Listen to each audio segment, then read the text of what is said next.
How do you deal with that as a family? Well, we don't, in many respects, need to deal with it. Trooping the Color was supposed to present an image of royal unity, polished uniforms, measured smiles, and a family standing together before the nation. Instead, one deliberate movement shattered the illusion. Princess Anne reached her assigned position, saw that she had been placed beside Queen Camilla, and refused to remain there. Without raising her voice, the Princess Royal stepped away, leaving an unmistakable space that plunged the palace into instant chaos. Before we go deeper into what this really means for the royal family, make sure to subscribe so you don't miss a single update. Anne did not hesitate. She looked at the marked place beside Camilla, turned to the equerry, and said, "I will stand elsewhere." An equerry is a royal aide responsible for ceremonial duties, and this one knew the change could not be hidden. Trooping the Color, the annual military ceremony marking the sovereign's official birthday, depends on exact timing. Every carriage, balcony position, salute, and family grouping is approved in advance. Anne's move challenged the message the palace wanted the country to see. Camilla watched her cross the room. The queen had prepared her expected smile, but her expression tightened as Anne moved several places away. She understood the rejection at once. This was not a private disagreement whispered in a corridor. It was a public boundary drawn moments before the family appeared together. Charles saw the empty position beside his wife and turned sharply towards his sister. The king felt anger, disbelief, then something more painful, humiliation. Anne had not merely rejected Camilla's company. She had ignored an arrangement approved under his authority as sovereign, the monarch who formally leads the institution. A senior courtier moved. He carried a revised placement card to Anne and asked her to reconsider, folded it once, and placed it back into his hand. She did not raise her voice or change her position. Staff were forced to move 3 other royals, while instructions traveled down the line. Then came the sentence that changed everything. When the courtier asked why she would not cooperate, Anne replied, "I will not lend my presence to something I cannot support." Camilla heard it. Charles heard it. Neither could pretend this concerned mere placement. William watched from across the room, choosing his next move carefully. The prince realized Anne had selected this ceremony to make her boundary impossible to ignore. Before he could reach her, Charles ordered the doors closed and demanded an explanation. What began as a silent change of position was about to become a deeply personal struggle between a king, his sister, and the woman standing at the center of their fractured family. Behind the ceremonial uniforms and formal titles stood 3 people carrying 3 very different wounds. Anne believed she was defending the standards her late mother had entrusted to her. Camilla believed she was being publicly punished for a past she could never completely escape. Charles believed his sister had crossed the final boundary between private conviction and open defiance. None of them entered that room intending to surrender, and each had far more at stake than one balcony position. Anne had spent decades building a reputation based on discipline rather than applause. The Princess Royal, a title given to the monarch's eldest daughter, treated duty as a promise that could not be bent for convenience. To her, standing beside Camilla was not a harmless arrangement. It was a visible endorsement, and she would not offer one while believing her mother's legacy was being reshaped. Anne entered a private preparation room and touched the military brooch pinned near her shoulder.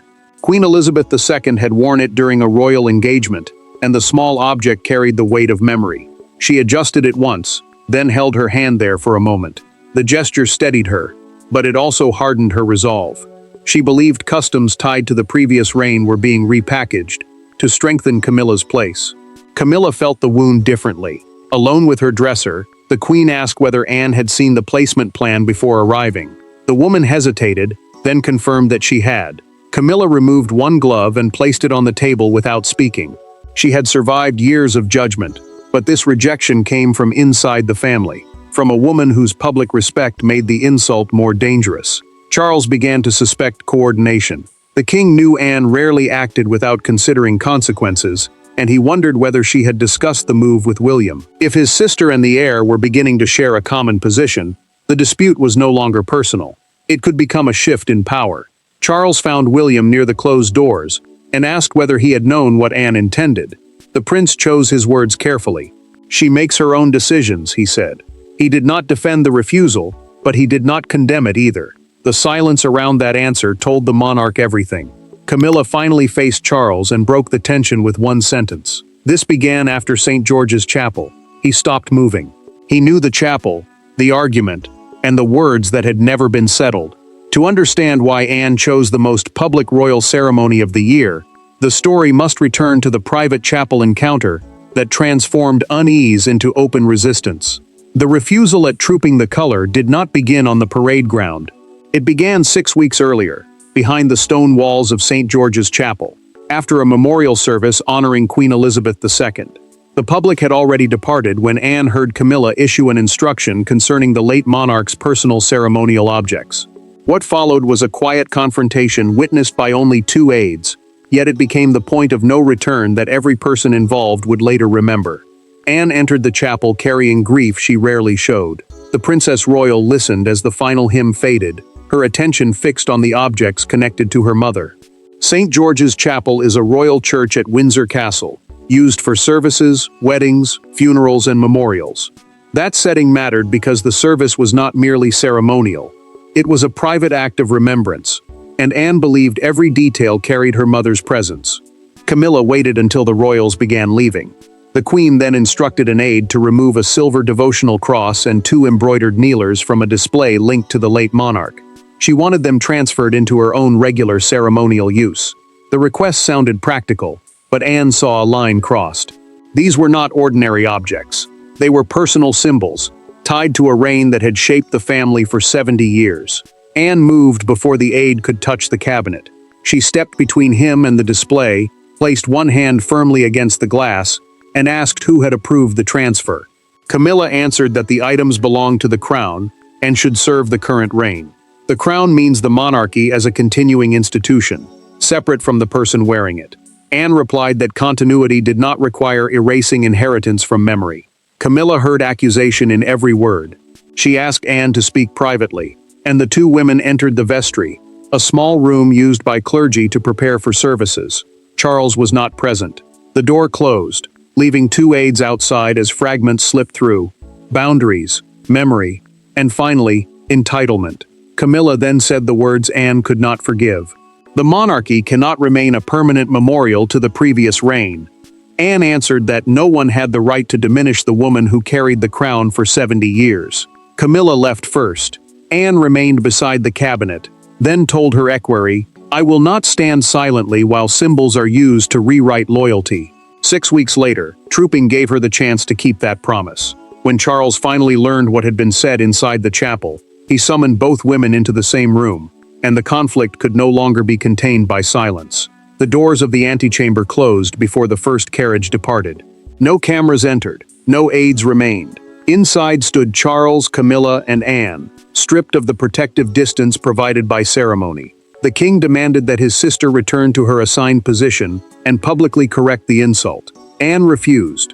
Camilla then confronted her directly, accusing the Princess Royal of using their mother's memory as a weapon.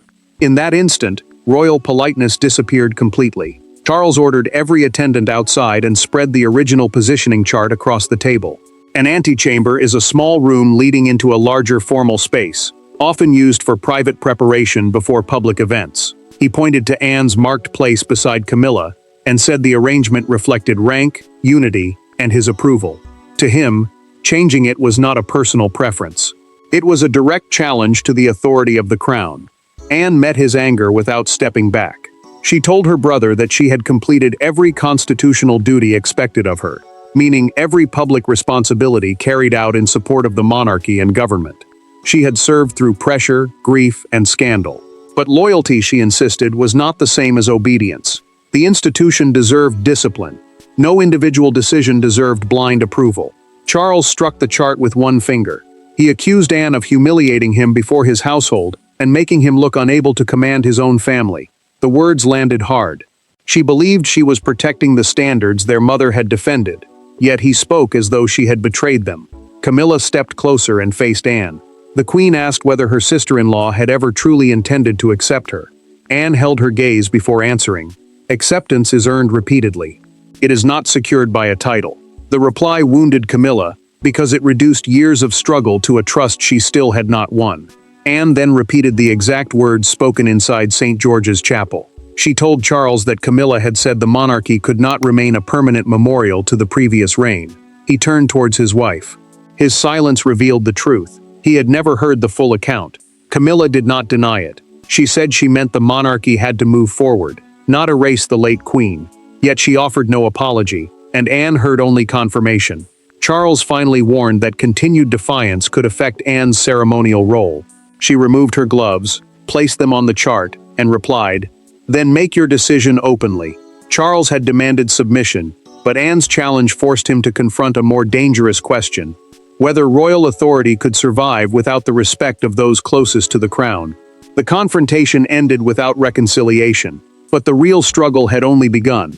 Beyond the closed door, senior courtiers were already calculating the consequences. Charles possessed the crown, Camilla possessed his confidence, Anne possessed decades of public respect, and William possessed the future. Every decision now carried institutional weight. A changed balcony arrangement could become a declaration of power, and one private phone call could determine which side of the family stood together. Charles returned to his study with 2 proposed balcony plans waiting on his desk. His private secretary, the senior official who manages the monarch's duties and advice, warned that forcing Anne beside Camilla could produce visible hostility. Removing his sister would be worse. It might look like punishment for defending their mother's legacy, and public sympathy could turn against the king within hours. Anne's influence made the decision even harder. She had completed thousands of engagements, held respected military roles, and earned trust through discipline rather than charm. Courtiers knew the Princess Royal could not be pushed aside quietly. Any attempt to reduce her place would appear personal, and the palace would struggle to explain why one of its hardest-working members had suddenly disappeared. Charles studied both plans alone. One protected Camilla's status by restoring the original arrangement. The other separated the women and prevented another confrontation. He lifted his pen, then placed it down again. Choosing his wife risked humiliating his sister. Protecting Anne risked wounding the queen and weakening his own command. William found Anne in a side corridor and asked whether she intended to leave the ceremony entirely. The prince understood that her departure would turn a family dispute into a national crisis. She answered that she would still serve the crown, meaning the monarchy as an enduring institution, but she would not perform false closeness for cameras or crowds. Camilla entered Charles's study with no hesitation. The queen told him that allowing Anne to choose her own position would invite further resistance. She wanted the original plan restored, not for comfort, but to prove that the monarch's decision remained final. William offered another path. He suggested placing Anne beside him, while Camilla remained with Charles. The arrangement would protect the ceremony and avoid direct humiliation. Yet everyone understood its deeper meaning. The Princess Royal would stand publicly beside the future king. Charles approved the compromise, but added one condition.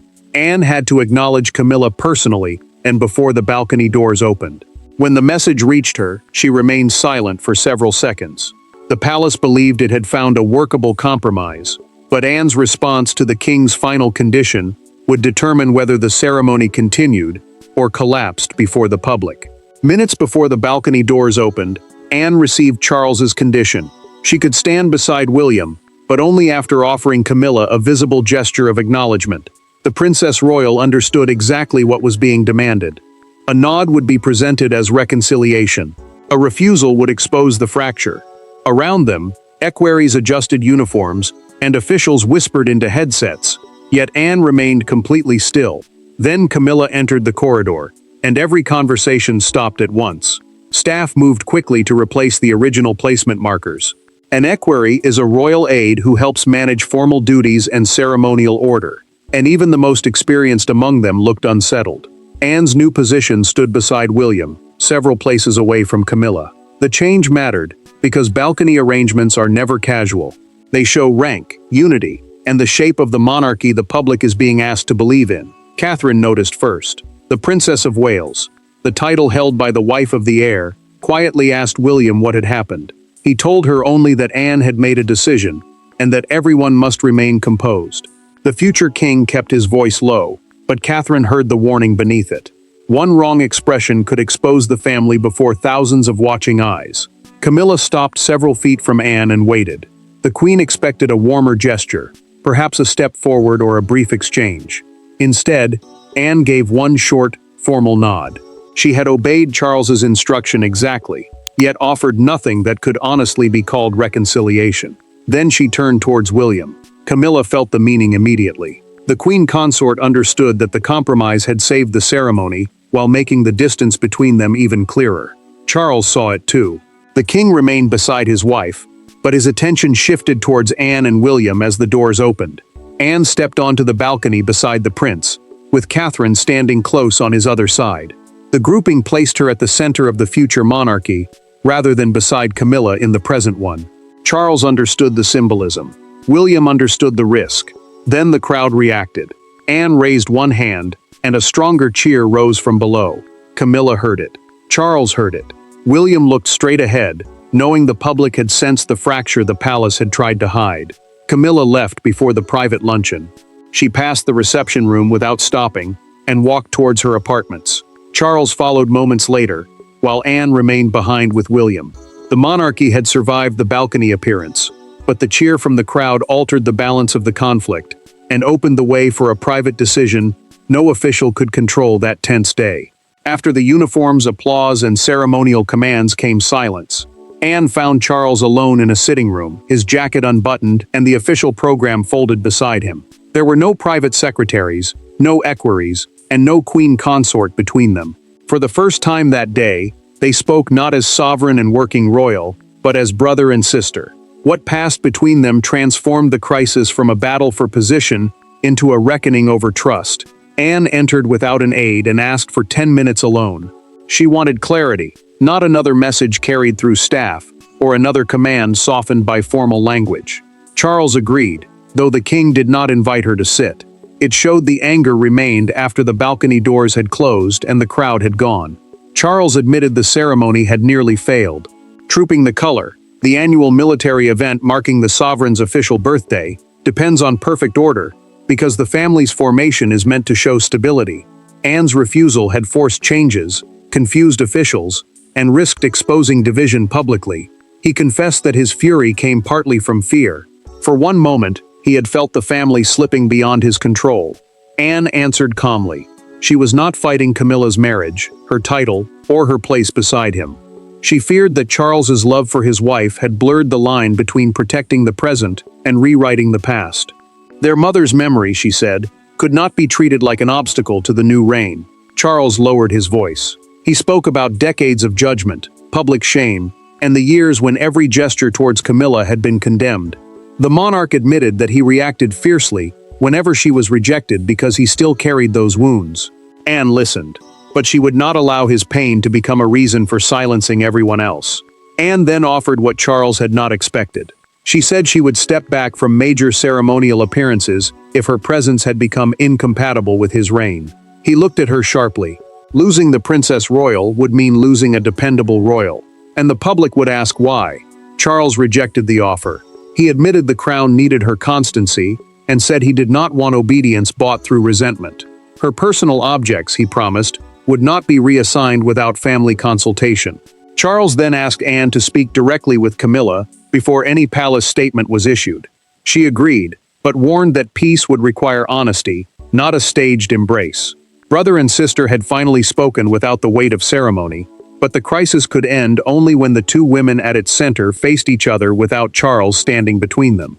By evening, the palace's frantic rearrangement had become the most discussed image of the day. One photograph showed Camilla beside Charles, while Anne stood several places away with William and Catherine. No raised voices were visible, no confrontation had been captured. Yet the distance between the two women seemed louder than any argument. Newspapers, broadcasters, and crowds outside Buckingham Palace began interpreting the empty space as a verdict on loyalty, legacy, and the monarchy's future. Palace officials moved quickly to contain the damage. Communications staff called the altered formation a routine adjustment caused by ceremonial logistics, meaning the practical planning behind positions, timing, and movement during a royal event. The explanation sounded calm, but it failed for one simple reason. Trooping the Color is planned with extreme precision. Every place is approved. Every movement matters. A sudden change involving Anne could not easily be dismissed as chance. Broadcasters began pulling the ceremony apart frame by frame. One national evening program froze the balcony photograph, and compared it with the official rehearsal plan. The presenters pointed out that Anne had originally been expected to stand directly beside Camilla. They also noted how William remained close to his aunt while Catherine held her position beside him. The prince offered no visible reaction, and the princess remained composed, but their placement made the future monarchy appear gathered around Anne. The comparison transformed suspicion into something harder to ignore. The empty space had been chosen. Anne watched the coverage at Gatcombe Park with the sound turned low. The Princess Royal felt no triumph. She had drawn a personal boundary, but now the country was treating it as a judgment on the crown itself. That mattered because public trust depends on the royal family appearing steady, especially during moments designed to display unity. Camilla faced the story the next morning. A courtier placed a newspaper on her breakfast table beneath the headline, "The Royal Divide." The Queen saw the photograph, recognized the distance, and turned the front page face down without reading further. She understood that one image had replaced every palace explanation. Outside Buckingham Palace, visitors gathered near the gates and debated Anne's refusal. When her car later entered the grounds, several people applauded. Charles heard about the reaction and rejected a draft statement blaming scheduling confusion. Instead, the king authorized a message confirming that positions had changed after private family discussions. Anne returned that evening. She entered Camilla's private sitting room alone, and the door closed behind her. The public had already delivered its emotional judgment, but the monarchy's final verdict would be decided in the quiet room where Anne and Camilla could no longer avoid the truth. Anne and Camilla did not leave their meeting as friends, and they did not attempt to manufacture a reconciliation that neither woman believed. Instead, they reached something more durable, an agreement built upon boundaries. Anne would recognize Camilla's constitutional position and continue serving alongside her. The Queen would stop treating ceremonial proximity as proof of personal loyalty. What had thrown the palace into chaos ended not with affection, but with a hard, honest understanding of what duty could, and could not, demand. Camilla opened the conversation without ceremony. She asked whether Anne's refusal had been designed to weaken her legitimacy as queen. Constitutional position means the recognized role a royal holds within the monarchy's formal structure. Anne answered that she accepted Camilla as the king's wife and as queen, but she would not allow a placement chart to decide personal trust. Anne made the distinction clear. Royal service required cooperation, discipline, and respect before the public. It did not require pretending that every family wound had healed. The Princess Royal would stand beside Camilla when duty demanded it, but she would not perform affection merely to create a comforting image. Camilla finally admitted what the empty space had done to her. The Queen said standing beside the abandoned marker had made her feel rejected before the household. Anne accepted that her decision had caused pain. She did not apologize for the principle behind it, because surrendering that principle would have made the entire confrontation meaningless. Anne then explained what she had defended. Queen Elizabeth II had taught her that the crown survived through memory, continuity, and restraint. The crown means the monarchy as an enduring institution, separate from any one person. Protecting her mother's personal legacy was not nostalgia. It was a duty she believed no new reign had the right to erase. Camilla conceded that the chapel decision had been mishandled. She admitted the devotional objects should never have been moved without family consultation. She did not withdraw every word, but she acknowledged that her language had dismissed grief she should have respected. Charles later approved a new family protocol, a formal rule guiding private royal conduct.